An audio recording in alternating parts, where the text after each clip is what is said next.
Et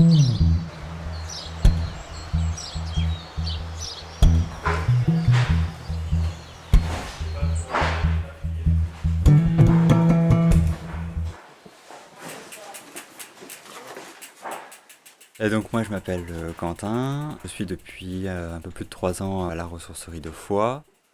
Ce lieu a pour objectif de permettre le réemploi d'objets. On les trie, on les nettoie, on les répare et on les revend à un prix raisonnable dans le magasin de la ressourcerie.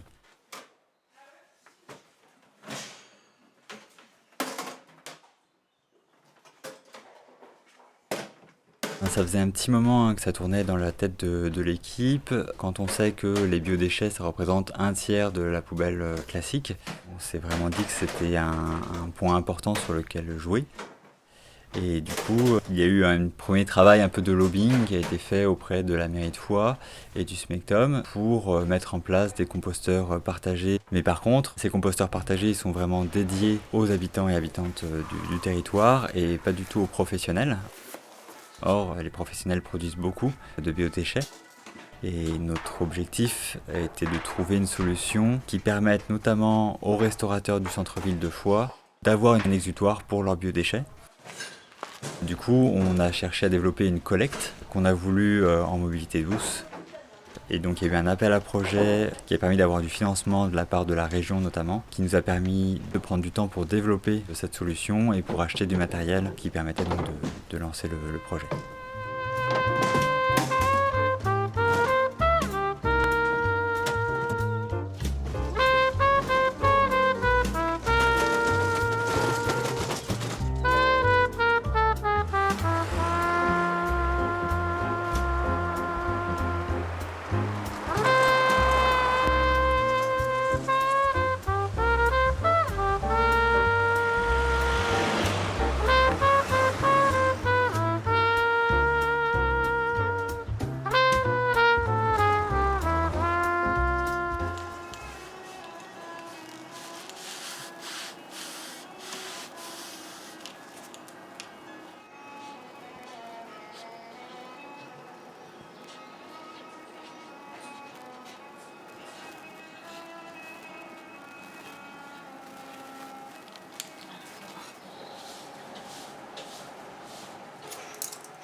Moi, je sais pas qu'est-ce que je vais faire en fait.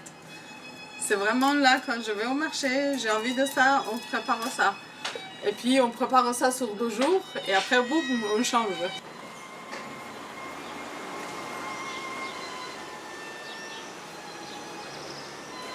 Avant, je donnais tous les légumes à une dame qui a une poulailler, en fait, des poules, des canards, de tout ça, en fait. Et donc, elle venait les chercher une fois par semaine, les déchets de légumes, pour ses poulaillers, même les œufs et tout ça, ils prenaient tout.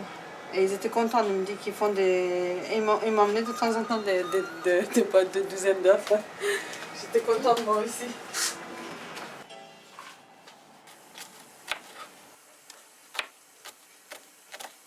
Et Quentin et son compagnon sont des clients du restaurant en fait.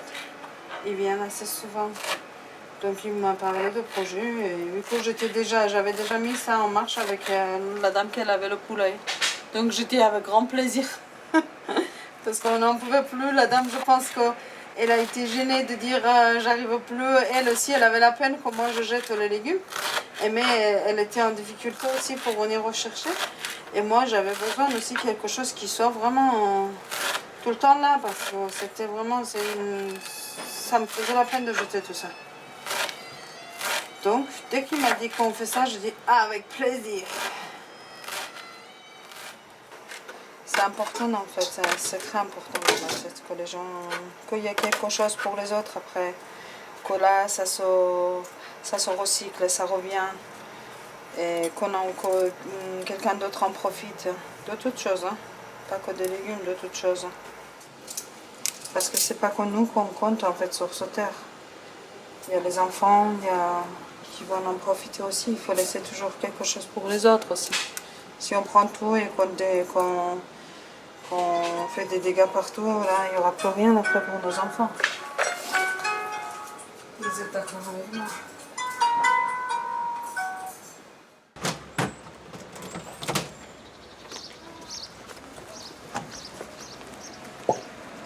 Je suis pas de stress. Aujourd'hui, vous m'avez stressé parce que vous m'avez dit que vous allez venir 9h et moi je suis là depuis 9h05. 10h15. Ah, je suis là depuis 9h05. Hein. J'ai dit 10h15. Bon, ça m'a avancé Ça va. longtemps.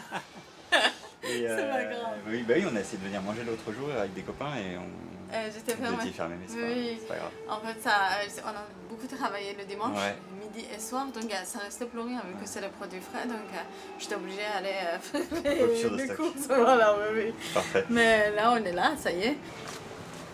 La Très bonne bonne journée, journée, merci. bon courage.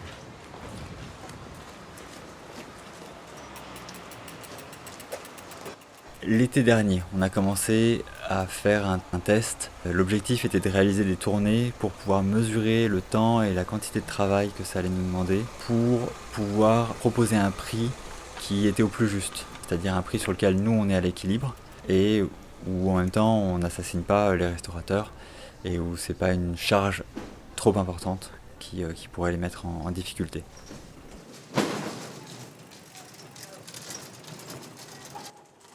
Ça va de 45 € par mois pour un bac de 35 litres par semaine, collecté donc une fois, à 130 € par mois pour 3 bacs par semaine, collectés 2 fois.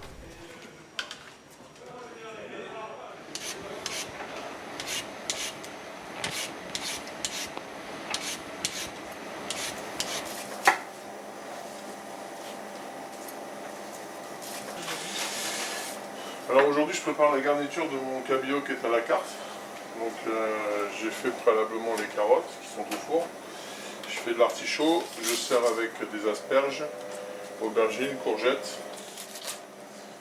Tous les jours on fait de la soupe, ce qui fait que on a des biodéchets au quotidien assez importants. Puisqu'on fait de la soupe fraîche avec les légumes frais. Et ça permet de pouvoir faire une soupe différente chaque jour. On a voulu adhérer parce que de toute façon en 2024 ce sera obligatoire. On est plutôt satisfait, l'organisation n'est pas outre mesure plus dérangeante que ça et ça se passe plutôt pas mal. Bon.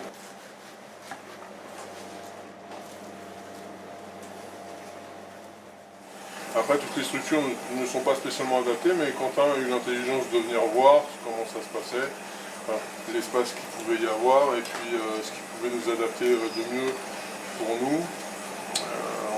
On a choisi pour un ramassage hebdomadaire. Alors des fois c'est suffisant, des fois ça ne l'est pas. Tout dépend de l'activité bien sûr du restaurant. On recycle beaucoup, on essaye de jeter le moins possible. Donc, comme disait un grand chef de cuisine, rien ne se jette, tout se transforme. Ça c'est celui, le first. Je cherche un autre. De toute façon, tu repasses le mardi aussi au cas où. Oui, ça je peux toujours, ça peut être sur une tournée, je peux passer voir comment ça se passe. Ouais, voilà, ouais, ok. Ce sera Loïc du coup, je lui Oui. transmettrai le message, Ouais. mais ce sera... Entendu. Je suis en vacances. Encore. Bon. C'est un moment que j'ai pas pris. Non, mais j'ai bien pris. Ok, bah entendu, on roule comme ça, et puis... entendu, parfait. Trop bien. Merci beaucoup. À bientôt. Un des arguments qui entre dans la balance, c'est la loi Egalim qui impose quelque part le tri à la source des biodéchets et leur traitement autre que par enfouissement ou par incinération. Comme on avait cette deadline du 1er janvier 2024 qui arrivait avec cette obligation du tri à la source et en même temps des restaurateurs qui voyaient bien l'intérêt qu'ils pouvaient avoir à se délester aussi un peu de leur poubelle grise, qui du coup a moins d'odeur, qu'ils sont obligés de sortir moins souvent. Réduire cette poubelle, ça peut aussi être une façon de payer moins de taxes sur les ordures ménagères. Et puis une vraie sensibilité écologique aussi de certains restaurateurs et restauratrices pour qui finalement les aspects législatifs pesaient un peu moins dans la balance que la possibilité réellement de réduire leurs déchets.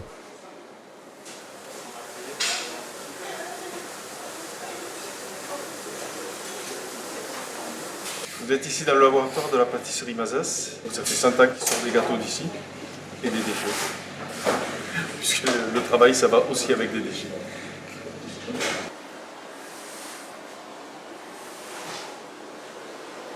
Les biodéchets, c'est une idée de Loïc qui est venu nous voir de la ressourcerie. Jusqu'à présent, on a mis une partie dans les poubelles, les déchets. Moi, j'en amenais chez moi, ou on allait dans les collectes locales, mais c'était un petit peu compliqué. Donc l'idée de venir les chercher directement à la source est une très bonne idée. Nous avons beaucoup de biodéchets pour plusieurs raisons. La première, c'est parce qu'on utilise des œufs bio, des œufs coquilles. Donc on casse beaucoup d'œufs, on casse entre 1000 et 1300 œufs par semaine. On utilise des pommes, on utilise des fraises, beaucoup. Donc il faut les équeuter, tout ça, ça fait beaucoup de biodéchets. Il y a beaucoup de papier essuie-mains, parce que dans notre métier, on se lave très souvent les mains. Il y a une époque où on avait des torchons, il fallait les laver, le torchon on s'en resserre souvent, c'est vecteur de contamination divers et variés, donc le choix de l'essuie-main était vraiment le plus pertinent.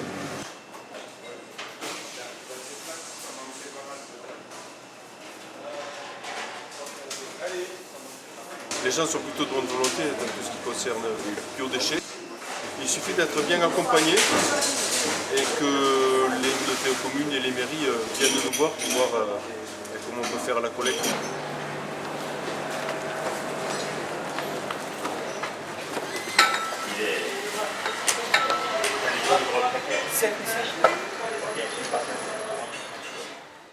On est très regardé et plutôt de façon très positive. Comme en plus on a ce côté où on prend pas de place et on dérange pas finalement vraiment les usagers. Si on était là avec une voiture, une remorque, à faire du bruit, à demander aux gens de se pousser, ce serait pas la même chose. Alors que là, on peut prendre le temps, quand on demande aux gens de un petit peu faire attention, on est en direct avec ces personnes. Il n'y a pas le côté agressif qu'il pourrait y avoir avec un petit coup de klaxon. Et après, ça incite parfois à avoir aussi des discussions. C'est clair que c'est notre rôle de prendre un peu le temps et de dire ce qu'on fait, de dire pourquoi on le fait. Voilà pour.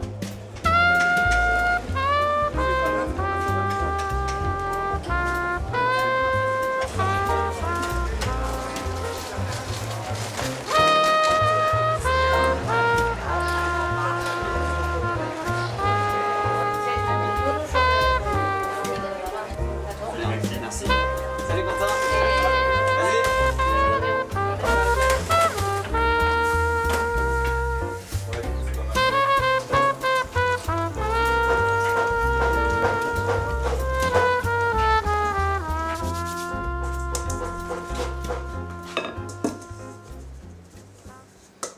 Vous voulez savoir ce que je fais? C'est un brownie au chocolat et à la noisette. Il y a 0 biodéchets. 0. On jette rien. 0 déchet, du coup, je zeste les citrons. Et après, je prends le jus du citron.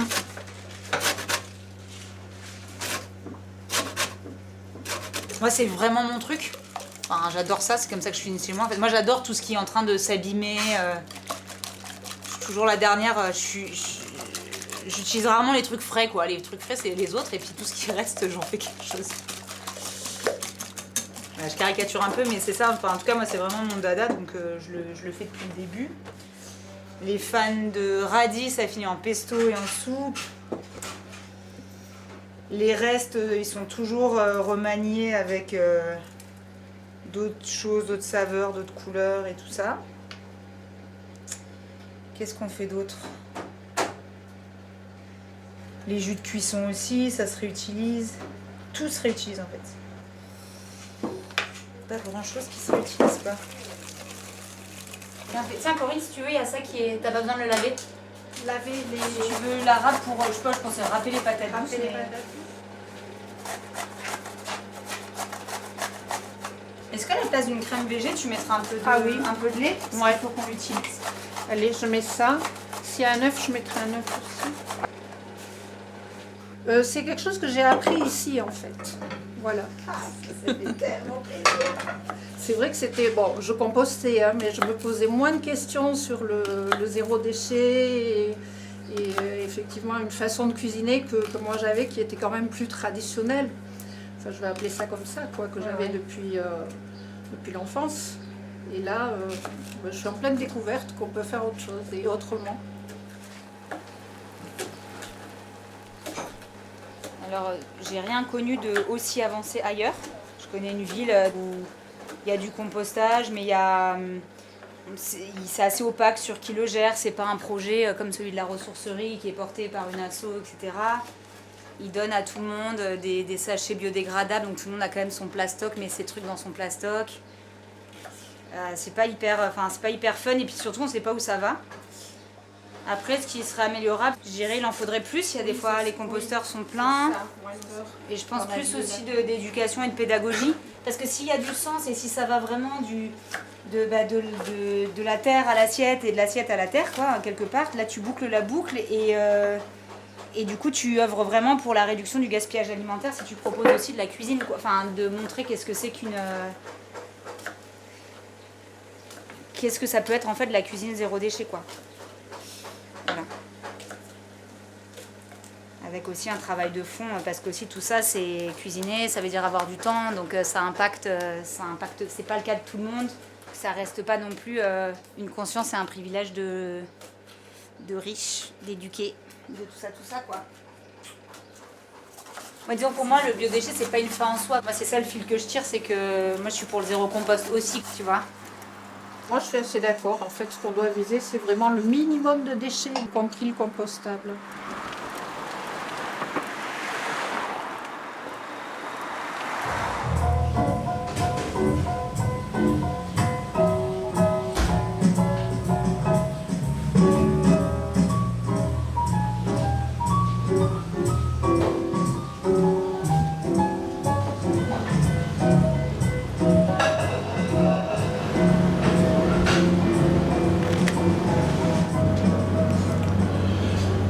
Petits champignons.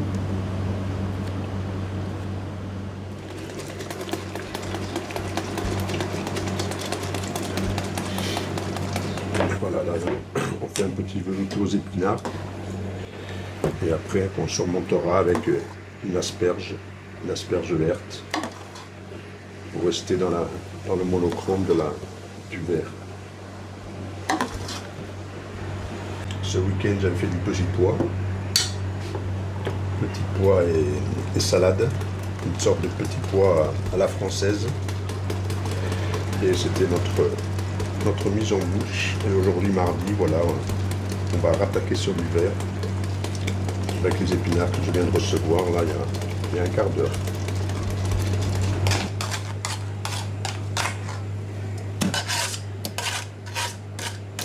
On s'est connus il y a 4 mois maintenant.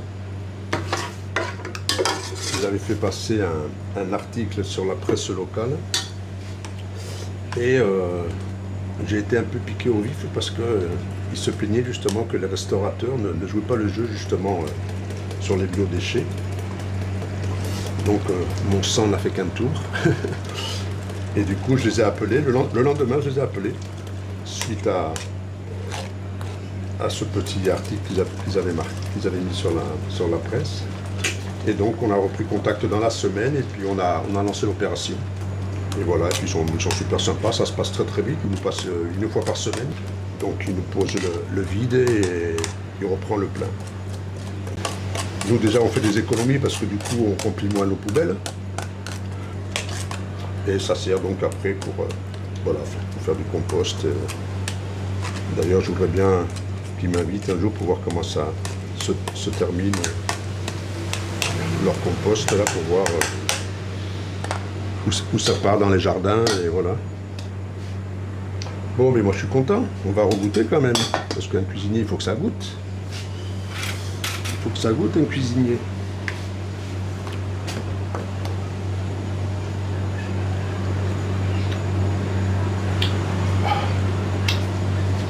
Je pense qu'à midi ils vont se régaler.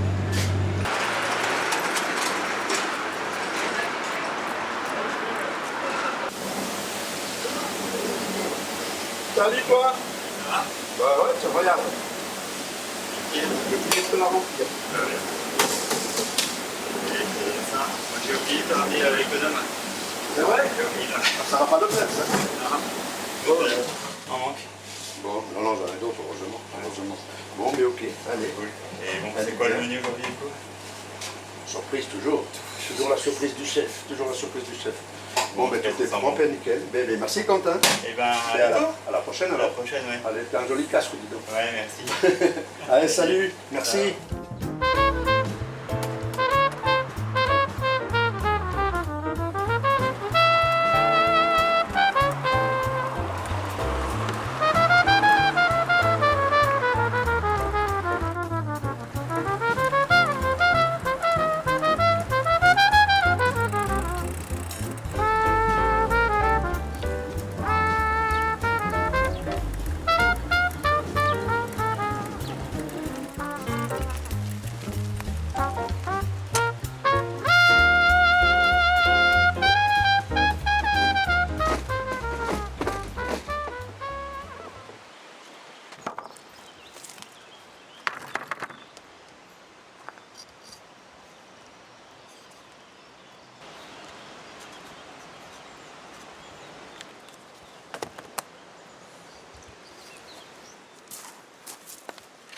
Le processus de compostage, c'est un peu ce qui se passe dans la nature, par exemple sur un sol forestier.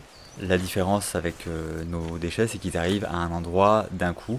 Et donc il faut gérer un équilibre entre des matières très azotées, comme nos épluchures de légumes, et du carbone qui va être issu de matières plutôt boisées, qui sont tout ce qui est matière sèche. Donc notre travail consiste à optimiser cet équilibre entre azote, carbone et la présence d'eau et d'oxygène de façon raisonnable. Si on a trop d'eau, on n'a pas assez d'oxygène. A l'inverse, si on n'a pas d'eau, les micro-organismes ne peuvent pas se développer, donc ne peuvent pas travailler.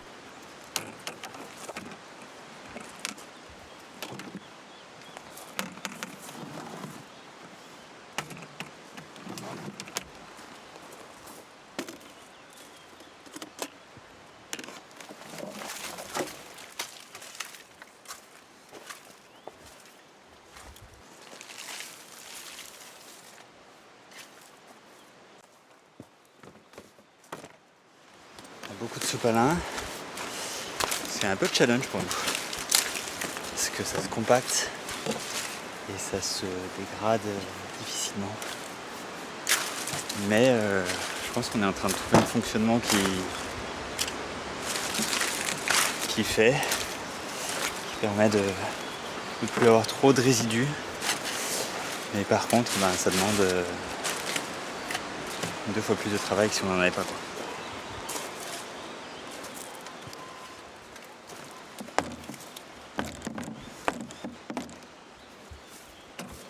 Là, il y en a un qui sont pas très bons, je trouve. Ouais. Mais l'odeur, c'est vraiment l'indice, un des indices qui nous permet de savoir si on a un bon processus de compostage. Celui du bout, on va devoir venir le brasser avec un brasse-compost qui permet d'aller carotter à l'intérieur et du coup d'aller brasser en profondeur. Je pense que c'est ce qui manque.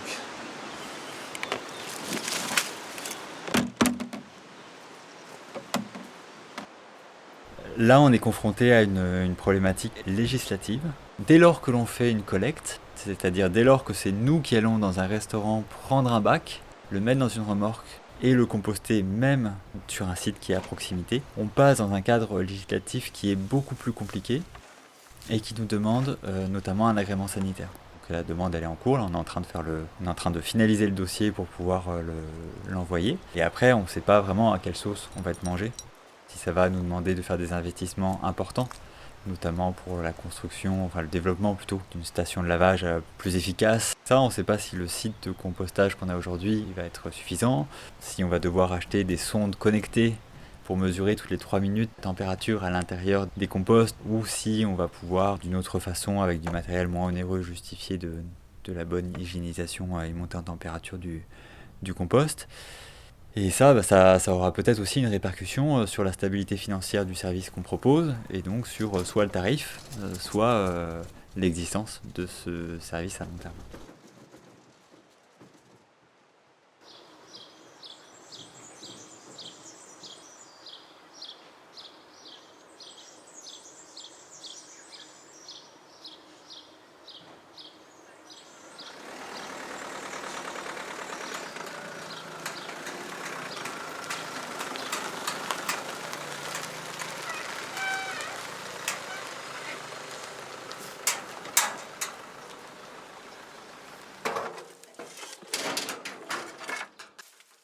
une fois que nos bacs de maturation ils sont prêts, on a plusieurs solutions où on fait normer notre compost et on le vend, mais ce qui ne correspondrait pas vraiment non plus au principe du compostage partagé, où on le remet à disposition des usagers et usagères ici sur le territoire. Et le fait de le faire par l'intermédiaire des jardins partagés, pour nous, ça avait du sens.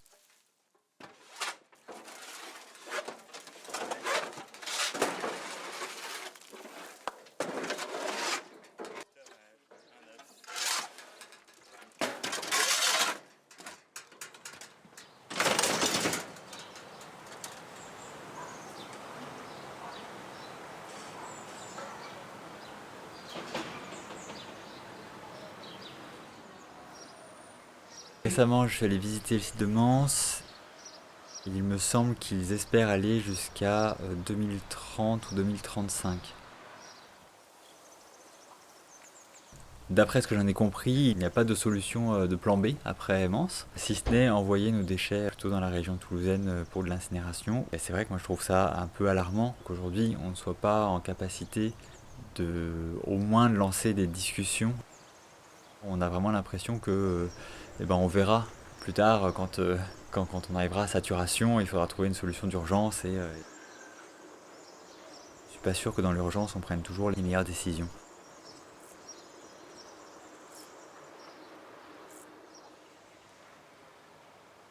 Pour nous c'est vraiment un objectif aussi de faire du lobbying et de tester et de montrer que ces solutions en local de gestion de proximité des biodéchets, elles sont efficaces. Et on aura de l'expérience là-dessus quand il faudra le développer de façon plus massive.